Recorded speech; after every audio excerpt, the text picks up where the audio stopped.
Hi everybody, Joel from XMAXX UK here. Right, this is the Arrma Kraton 8S, brand new, as you can see, running a set of Gens A6 750 milliamp hour batteries for 8S. I think they're 70C, and this is the very first time I'm trying out the Kraton. I've gone to a spot here again where I used to go a few years back, and normally the grass is a bit shorter. It's a bit rough, to be honest, but the Kraton's pretty big, so the advantage, of course, of a bigger RC is you can use it in more places where you just can't use the smaller stuff because the ground's too rubbish. So you have to look for really well-crept ground. So bigger RCs, things like the Kraton 8S here, and definitely the Traxxas XMAXX you can use at spots like this, which are a bit rough. So just getting my eye in here with the car a little bit. Couple of first jumps here with the Kraton 8S. And a little bit of, just seeing how it drives before I try maybe a few bigger jumps. Typical kind of centre diff truggy, and of course it's bigger, so it's, if anything, it's slower and less twitchy than your average basher truggy like the Kraton 6S, which of course on 6S would be very overpowered, very flippy. This is not like that at all. If anything, it's actually faster than I thought it would be, but definitely nothing overpowered or crazy. So a few little jumps. Quickly notice the same thing I remember noticing with the standard XMAXX 8S and the 6S version, that stock geared, they just lack that little bit of in-air controllability with the throttle. So if the nose goes down, you just punch the throttle and the nose comes up, and this definitely suffered, same as the XMAXX, with that lack of power on stock gearing. So you just didn't have the in-air control to lift the front up. If you don't get the front down, it's fine, but if the front goes down and you want to control it on the throttle, you haven't really got anything there, which is a bit of a shame. So I start to go a bit bigger here, and this is just pinning it really, just full throttle. This is as much as it's got. And got some decent jumps out of it actually. It seems to jump very flat. Typical truggy again, just centre diff, wide stance, relatively good centre of gravity and front to back bias, so it just jumps fairly straight.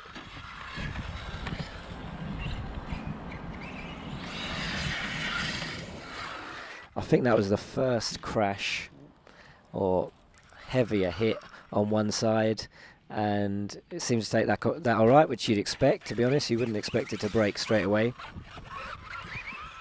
The problem with this car, as we're seeing with other YouTubers or other people who are doing videos, and of course just looking online, is the chassis. It's got a metal chassis, and straight away I was concerned myself, this is going to bend.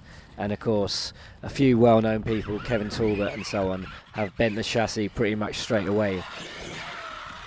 Now I had a few hits here, did a bit of jumping, and as far as I could see at the end of the run there were no chassis problems at all, so that was good.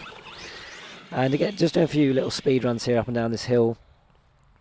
To be honest, I thought the speed was okay, but I have geared it up now already to a 25 tooth pinion. I think it's a 17 or a 15 standard, so it's quite a big jump up to 25 teeth. I think 25 is the maximum you can get on there using the standard screws to mount the motor. Maybe 26 could just squeeze in, or you could stop using one of the screws and get something bigger on there. But yeah, here you can see, I think that the general speed was okay. I think it's probably slightly quicker than a standard geared 8S XMAXX, possibly, or at least it feels to me slightly quicker. A couple of things that are very different to an XMAXX is the body and the way the body mounts with the pins. I do like the body pin tethers and the washers you get with the Kraton here, but I much prefer the Traxxas clip system that has no body pins to lose. It's a really good system.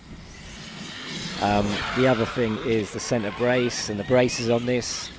They look okay as far as it goes, but the centre brace definitely is very, very long, and it does look like it bends relatively in your hand kind of fairly easily. and the front and rear braces are both attached to a plastic kind of central housing, and that I'm not so sure I like the look of, because I'm guessing that's a bit of a weak spot where metal just joins plastic there. I mean, I could be wrong, of course, but I'm not sure if I like that. Another thing, not to be negative, but that I'm a little bit concerned about, is spares prices. Having looked online, and again Kevin Talbot did a video about spares, comparing the Kraton to the XMAXX, and the spares are pretty expensive, so it remains to be seen whether they're needed and whether that becomes an issue. Because of course, if you know you're going to break your car and it's going to cost you a lot of money, you're going to be a lot more careful with it in general. Right, here, found a bit of tarmac, and I like the way it handled on tarmac. The stability is very good. Do some kind of drifts and slides. Again, the kind of easy handling you get with a centre diff car, where you can pretty much pin the throttle and the front, the power will bleed off to the front, and you'll get, you know, a fairly easy to handle car without the wheelies. Obviously, if you did this with an XMAXX, you'd have wheelies and you'd be all over the place, which of course there's pros and cons here, as in it's easy to drive, the Kraton, but maybe a little bit boring because you're not getting those wheelies. So gearing it up, obviously, hopefully will give that. And there's the option to put some heavier diff fluid in the centre diff. Bit of a smack there on the front, and it did smack in the front of the body. I do think this car needs a much better front bumper. It's just got no bumper, and it just doesn't make sense. The Kraton was the same, the 6S. The first upgrade I got for that, even though I sold the car before even using it with the upgrade, was the RPM front bumper, because it just needs a bumper. How can you have a basher with no bumper? It seems crazy, or next to no bumper anyway. I enjoyed the car, definitely needs gearing up, and it definitely needs taking somewhere where I can give it some better jumping, but I'm not going to be heading to a skate park with this. I don't think I want to buy a new chassis just yet. When a chassis comes out for it, an upgrade chassis, I'll definitely look into that, a billet chassis. I really enjoyed using the Kraton 8S. Keep your eyes open for forthcoming videos, it's got lots of potential. Catch you in the next one, guys. See ya.